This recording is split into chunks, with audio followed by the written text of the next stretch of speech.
રાકેશ પણ દક્ષિણ ગુજરાતથી એટલે કે દક્ષિણ ગુજરાતનું જેનું હૃદય કહેવાય સુરતથી રાકેશ અમારી સાથે જોડાયા છે।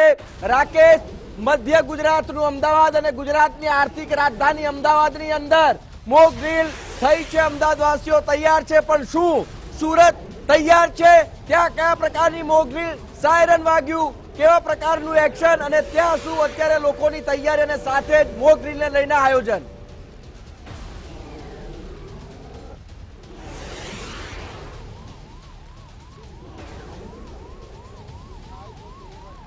કઈ રીતની સાવચેતીના પગલાં ભરવા અને તે માટે આવી પરિસ્થિતિને પહોંચી વળવા માટે લોકો કેટલા સક્ષમ છે તે માટે ખાસ સુરતમાં પણ ઓપરેશન અભ્યાસ છે તે હાથ ધરવામાં આવ્યું છે અને તે અંતર્ગત જે મોક ડ્રીલ છે તે યોજવામાં આવી છે। જોઈ શકાય છે સુરતના પીપલોદ વિસ્તારમાં આવેલી આ હાઈરાઇઝ ઇન્ટરનેશનલ બિઝનેસ સેન્ટર આવેલ છે કે જ્યાં મોટી સંખ્યામાં અહીં કોર્પોરેટ સેક્ટરની ઓફિસ સહિતની જે અલગ અલગ ક્ષેત્ર સાથે સંકળાયેલી ઓફિસો આવેલી છે અને હજારોની સંખ્યામાં અહીં જ્યારે લોકો કામ કરે છે, લોકો અલગ અલગ વ્યવસાય સાથે જોડાયેલા છે, ત્યારે આ જે આઈબીસી સેન્ટરની અંદર આગ લાગી હોવાનો કોલ મળ્યો છે અને જે હુમલા બાદ આગ લાગતાની સાથે જ જે ફાયર વિભાગ સહિતની ટીમો છે તે અહીં પહોંચી છે અને સંપૂર્ણ 4 વાગ્યાના સમય દરમિયાન જે એલાર્મ એટલે કે સાયરન વગાડવામાં આવ્યું છે અને સાયરન વાગતાની સાથે જ જે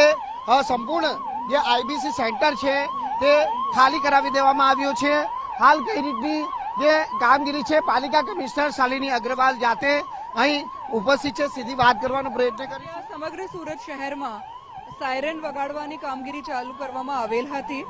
અત્યારે સુરત શહેરમાં હઝીરા ખાતે, આઈબીસી ઇન્ટરનેશનલ બિઝનેસ સેન્ટર ખાતે અને સચિન ખાતે મોકડ્રીલનું આયોજન કરવામાં આવી રહ્યું છે, જેમાં એમ્બ્યુલન્સ, ફાયર વિભાગ, પોલીસ વિભાગ, હોસ્પિટલ્સ, સેફ હાઉસ એવા તમામ જો કોર્ડિનેશન છે એ કરીને મોકડ્રીલનું આયોજન કરવામાં આવી રહ્યું છે અને પછી દરેક જગ્યા ઉપર જ્યાં પણ મોકડ્રીલનું આયોજન કરવામાં આવ્યું છે ત્યાં અધિકારીશ્રીઓ, એમપી એમએલએ શ્રીઓ, મેયરશ્રી અને પદાધિકારીશ્રીઓ અને વિવિધ વિભાગોના લોકો જોડાયા છે।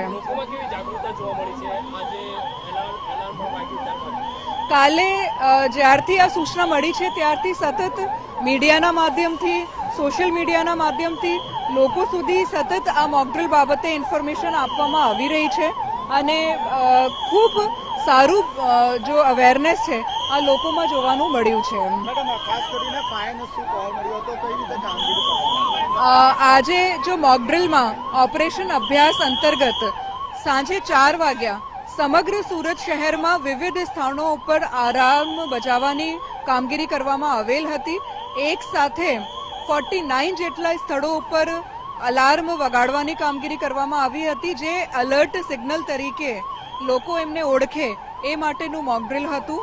અત્યારે સુરત શહેરના વિવિધ વિસ્તારો જેવા કે સચિન, હઝીરા અને ઇન્ટરનેશનલ બિઝનેસ સેન્ટર ઉપર મોકડ્રીલ યોજવામાં આવી રહી છે, જેમાં fire, ambulance, hospital, safe house, police, corporation, collector office અને વિવિધ વિભાગો, ઇન્ડસ્ટ્રીઝ, વિવિધ વિભાગો મળીને આ મોકડ્રીલ કરી રહી છે। આમાં અધિકારીશ્રીઓ, પદાધિકારીશ્રીઓ, એમપીશ્રી, એમએલએશ્રી, મેયરશ્રી અને વિવિધ વિભાગોના અધિકારીશ્રીઓ જાતે હાજર રહીને સમગ્ર મોકડ્રીલનું આયોજન કરી રહ્યા છે અને સમગ્ર સુરત શહેરમાં લોકોમાં આ બાબતે ખૂબ સારું અવેરનેસ જોવા મળી રહી છે। તો બિલકુલ જે પ્રમાણે પાલિકા કમિશનર શાલિની અગ્રવાલે જણાવ્યું તેમ કે 49 જેટલા સ્થળો પરથી એક સાથે સાયરન વગાડવામાં આવ્યું છે અને તેને લઈને લોકોની જે આપાતકાલીન જેવી પરિસ્થિતિ ઉદ્ભવે તો તૈયારી કયા પ્રકારની છે તે તૈયારી સંપૂર્ણ રીતે અહીં સજ્જ જોવા મળી છે। જે આઈબીસી સેન્ટર આવેલ છે, આઈબીસી સેન્ટરની અંદર જે આ પ્રમાણેની પરિસ્થિતિ ઉદ્ભવી હતી અને ત્યારબાદ સાયરન વાગતાની સાથે જ સંપૂર્ણ જે બિલ્ડિંગ છે તે ખાલી કરાવી દેવામાં આવી હતી અને હાલ જે પ્રમાણે આપ જોઈ શકો છો કે કોર્પોરેશનની સાથે જ જે નોટિફાઈ એરિયાના જે તમામ ફાયર લશ્કરો તેમજ અન્ય રાહત ટુકડીઓ પણ છે તે હાલ અહીં મોજૂદ જોવા મળી રહી છે। યુદ્ધ જેવી પરિસ્થિતિનું નિર્માણ થાય તો તેવી પરિસ્થિતિની અંદર કઈ રીતે આપણે પોતાને સુરક્ષિત કરી શકીએ તે તમામ બાબતો અહીં નિરીક્ષણ કરવામાં આવી રહ્યું છે. 2 દિવસ અગાઉથી જે તૈયારીઓ છે તે ચાલી રહી હતી અને તૈયારીના ભાગરૂપે આજે શહેરના 4 જેટલા સ્થળો ઉપરથી આ મોક ડ્રીલ છે તે યોજવામાં આવી રહી છે.